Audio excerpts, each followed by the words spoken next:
And one of those actions that why we're here tonight is to put something on the roadmap of history of winning against a behemoth like PG&E. And one of the reasons that I was late to tell you, I was at the Haight-Ashbury Neighborhood Council meeting at the Park Branch Library, and they asked me to come by to speak about Prop H. And it was a decent-sized crowd, and here I am, thought I'm in a warm waters, and generally we are, like-minded community, and people who I think really want to know a little more information but prepared to go our way.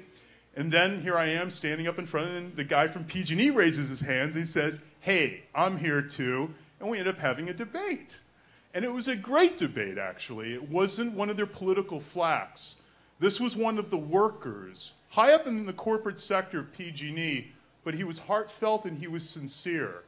And he led on how he and so many of his other colleagues and co-workers have literally been put the fear of God that if H was to pass, that it would be the end of their jobs, an end of business as they know it in San Francisco, which is why they are working so hard and spending so much money to try to defeat us.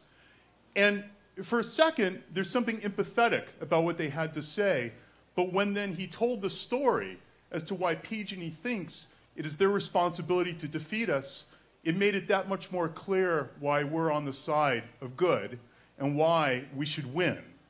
PG&E has made it very clear that at all costs, they will defeat any attempt to try to municipalize or even try to consider or contemplate municipalization because PG&E knows that this is their pipeline for the profit that they want to protect and that at all costs, they don't want to upset that relationship whatsoever.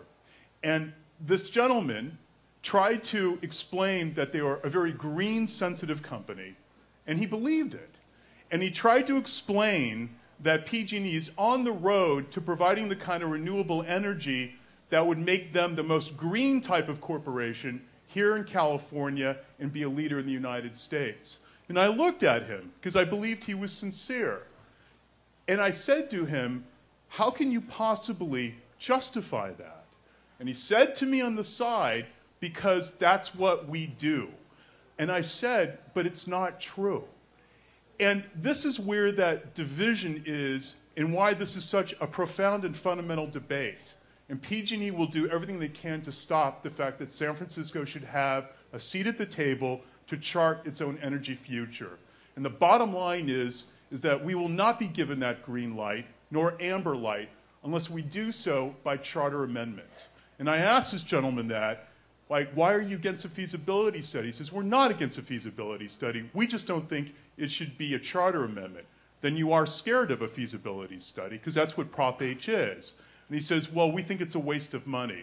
And he lost on this point, and it was evident to the crowd, which is why, after we both debated, and it was professional and respectful, but it was clear that we were on opposite sides.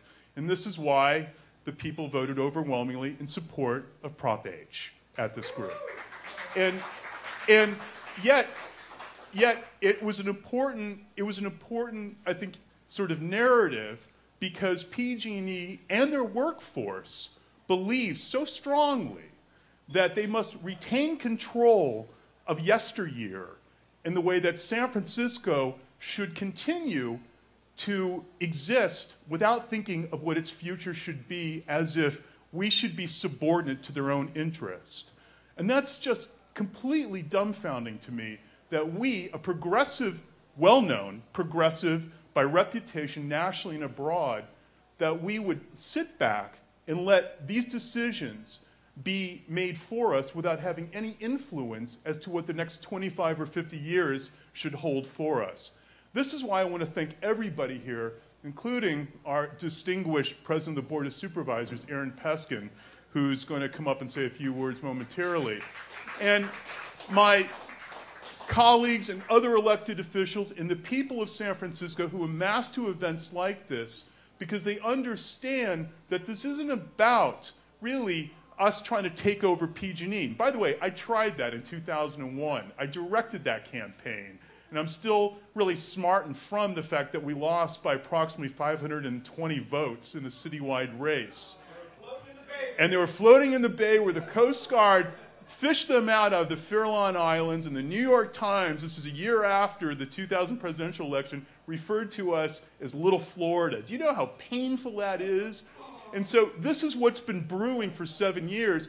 And the reason Prop H is not a complete takeover or even a takeover at all is because an argument was used back then that we took to heart, and we wanted to be measured in our response. And the argument that PG&E uses, do a feasibility study so we can really determine what the true path is for charting our own energy independence. That's what H is. It's a feasibility study.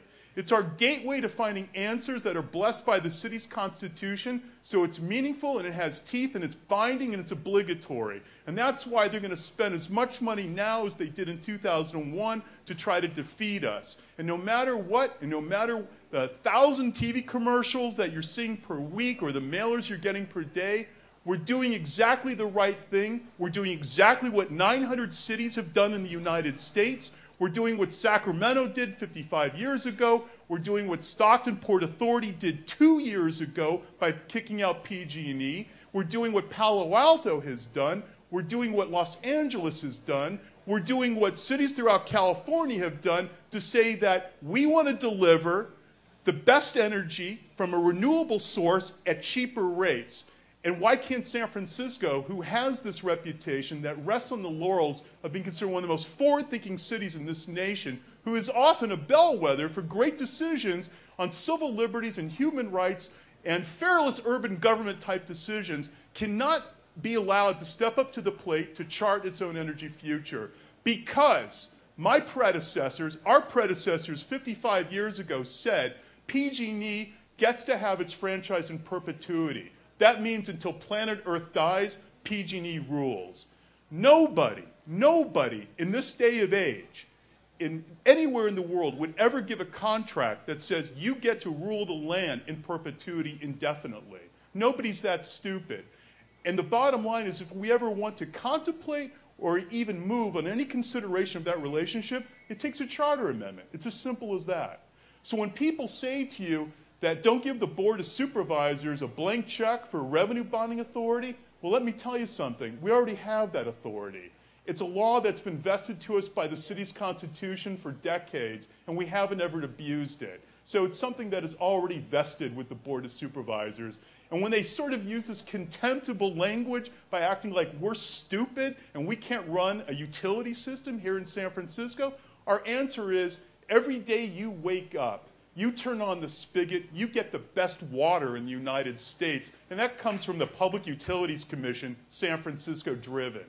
And we would just be just as smart and able to respond by saying that we're not being cavalier or gratuitous. We want to study it. Whether to completely municipalize or even say, PG&E, you stay, but instead of you deciding that your energy portfolio is 80% fossil fuel, maybe we want it to be 50% fossil fuel, you got to listen to us. And that's all we're asking. But for some strange reason, they just don't want to, and they're going to spend a lot of our money to try to defeat from that ever happening.